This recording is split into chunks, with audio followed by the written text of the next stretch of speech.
अगर आपके भी बैंक में मल्टीपल बैंक अकाउंट्स या फिर जीरो बैलेंस अकाउंट्स है तो आपका भी बैंक में रखा सारा पैसा आरबीआई जब्त कर सकती है। तो दोस्तों इस चीज़ को लेकर आरबीआई ने 2 नोटिफिकेशन जारी की है, जिसमें से पहला नोटिफिकेशन जो है वो 1 जनवरी 2024 में आया था और ये नोटिफिकेशन जनवरी 2025 से लागू हो चुका है, जिसमें आरबीआई ने कहा था कि ऐसा कोई भी बैंक अकाउंट जिसमें पिछले 10 साल से कोई भी ट्रांजैक्शन या फिर लेन देन नहीं हुई है, ऐसे बैंक अकाउंट में रखे पैसे को आरबीआई के डीएए फंड में ट्रांसफर कर दिया जाएगा। अब ये डीईए फंड क्या है? डीईए फंड आरबीआई का एक फंड है जिसे डिपॉजिटरी एजुकेशन अवेयरनेस कहा जाता है। तो ऐसा कोई भी बैंक अकाउंट जिसके अंदर पिछले 10 साल से कोई भी ट्रांजैक्शन या फिर लेन देन नहीं हुआ हो, उस अकाउंट में जो भी पैसा पड़ा होगा उसको आरबीआई की डीईए फंड में ट्रांसफर कर दिया जाएगा। दोस्तों पहले क्या होता था कि ऐसा कोई भी बैंक अकाउंट जिसमें पिछले 10 साल से कोई भी ट्रांजैक्शन नहीं हुआ होता था और उसके अंदर अगर कोई पैसा पड़ा होता था तो उस पैसे को बैंक अपने पास ही रखता था, लेकिन अब ऐसा नहीं होगा। आरबीआई की इस नोटिफिकेशन में आरबीआई ने साफ साफ कहा है कि ऐसे बैंक अकाउंट जिसमें पिछले 10 साल से कोई भी ट्रांजैक्शन नहीं हुआ है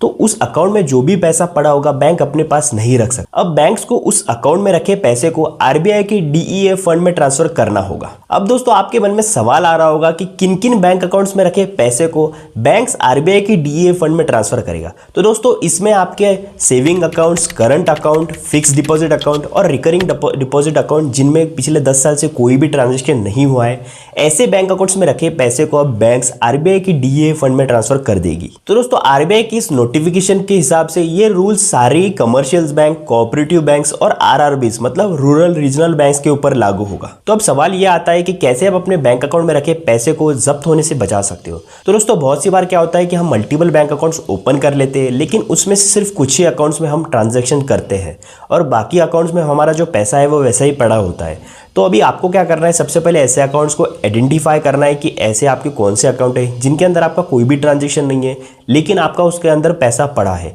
फिर आपको क्या करना है, उस अकाउंट्स के अंदर सबसे पहले तो कोई भी आपको ट्रांजैक्शन करना है, जैसे कि आप कैश विड्रॉल कर सकते हो, कैश डिपॉजिट कर सकते हो, तो वो आपको करना है। तो मान लीजिए कि अगर आपका ऐसा कोई अकाउंट है जिसके अंदर आपका पैसा पड़ा है और पिछले 1-2 साल से आपने उसके अंदर कोई भी ट्रांजैक्शन नहीं किया है, तो बैंक हो सकता है उस अकाउंट को इनऑपरेटिव या फिर डोरमेंट घोषित कर दे। तो ऐसी केस में आपको बैंक में जाना है और वहां पर आपको अपना केवाईसी कंप्लीट कर लेना है। फिर उसके बाद में जो आपका अकाउंट है वो ऑपरेटिव हो जाएगा। और मान लीजिएगा अगर आपका कोई ऐसा बैंक अकाउंट है जिसके अंदर आपका पैसा पड़ा है और उसके अंदर 10 साल से आपने कोई भी ट्रांजैक्शन नहीं किया है और आपका जो पैसा है बैंक ने आरबीआई के डीए फंड में ट्रांसफर कर दिया है, तो अब क्या करें? तो अब आपको सबसे पहले बैंक में जाना है, बैंक को इन्फॉर्म करना है कि उनकी बैंक में आपका एक बैंक अकाउंट है जिसके अंदर आपका XYZ जो भी अमाउंट है वो पड़ा है, और फिर आपको बैंक को इन्फॉर्म करना है। उसके बाद में बैंक ये चेक करेगी कि अगर उन्होंने जो अमाउंट है वो आरबीआई की डीए फंड में ट्रांसफर कर दिया है तो आपके बिहाफ पे रिक्वेस्ट रेज करेगी और आपका जो पैसा आरबीआई की डीए फंड में ट्रांसफर किया है उसे आपके बिहाफ पे वहां पर क्लेम किया जाएगा। तो ऐसे केस में आपका जो पैसा है आपको फिर से रिफंड मिल जाएगा।